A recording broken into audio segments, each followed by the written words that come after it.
A few days ago, I randomly decided to make a Shinchan fan art figure from scratch.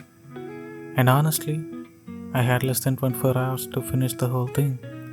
So I spent the entire night sculpting, printing, painting, and trying to put everything together before the deadline. The sculpt was definitely rushed, the paint job could have been cleaner, and I was pretty much figuring things out as I went. But I still wanted to see how far I could push this with the tools and time I had.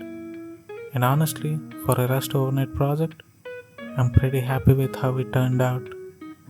Anyways, enjoy the rest of the process.